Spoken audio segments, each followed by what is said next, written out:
ഞാൻ തെറാപ്പിസ്റ്റിൻ്റെ അടുത്ത് പോയിട്ട് സംസാരിച്ചിട്ടുണ്ട്. ഞാൻ സെറ്റിൽ പോയി ലൊക്കേഷനിൽ പോയി നിൽക്കുമ്പം എനിക്ക് ഭയങ്കരമായിട്ട് വിഷ്വൽസ് വന്നുകൊണ്ടിരിക്കുന്നത്. അപ്പോൾ അയാൾ ഭയങ്കര പ്രശ്നമായി പുള്ളിൻ്റെ അടുത്ത് ചോദിച്ചു, അനീസ് ഇത് കുറേ നാളായി കൊച്ചിയിൽ രാജസ്ഥാൻ സെറ്റ് എടുക്കുക എന്ന് പറയുന്ന വർത്തമാനത്തിൻ്റെ അത്ര വലിപ്പം ആ പണിക്കില്ലായിരുന്നു.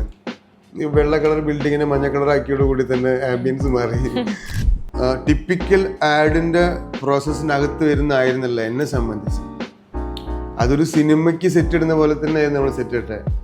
ആദ്യമായിട്ട് ഞാൻ ഇട്ടതും ഒരു സാധാരണ അങ്ങനെ വരാറില്ല. ഒരു പരസ്യത്തിന് അത്രയും വലിയൊരു സെറ്റ്, അത്രയും വലിയ സ്കെയിലൊരു സെറ്റ് ഇതുവരെ ചെയ്തിട്ടില്ല. നമുക്ക് ഡിമാൻഡ് ചെയ്യാൻ പറ്റും. ഇവിടെ നമുക്ക് അവസ്ഥ അറിയുന്നതുകൊണ്ട് നമുക്ക് എന്ത് ചെയ്യാൻ പറ്റില്ല, കയറി ഡിമാൻഡ് ചെയ്യാൻ പറ്റില്ല. നമ്മൾ പറയും this is A situation but we will manage എന്ന് നമ്മൾ പറയും. അത് മൊത്തത്തിൽ ഒരു കമ്മ്യൂണിറ്റി പോലെ നമുക്ക് തന്നെ ഫീൽ ചെയ്യുന്നതുകൊണ്ടാണ്. പുറത്ത് പക്ഷേ they will ask how many days you want. കാരണം ബജറ്റ് എന്നുള്ളതിൻ്റെ പുറത്ത് തന്നെ ഒരുപാട് അൺവാണ്ടഡ് സമയം നമ്മളിവിടെ ചെലവഴിക്കേണ്ടി വരുന്നുണ്ട്.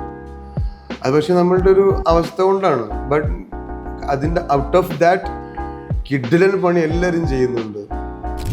ഭയങ്കര നമുക്ക് തന്നെ അസൂയ തോന്നുന്ന രീതിയിൽ. ഇപ്പം ആർട്ട് ഡയറക്ടേഴ്സിൻ്റെ കാര്യം മാത്രം പറയുകയാണെങ്കിൽ തന്നെ റീസെൻ്റ്ലി ഇറങ്ങിയ ഇപ്പോൾ ബ്രഹ്മയുഗം, മഞ്ഞുമ്മൽ ബോയ്സ്, ആട്, എമ്പുരാൻ, 2018 ഇതൊക്കെ വലിയ സ്കെയിലിൽ വർക്കായിരിക്കാം. പിന്നെ നമ്മളുടെയൊക്കെ ഒരു പ്രായത്തിലുള്ള ആഷിഖ് എന്ന് പറഞ്ഞ ആർട്ട് ഡയറക്ടറുണ്ട്.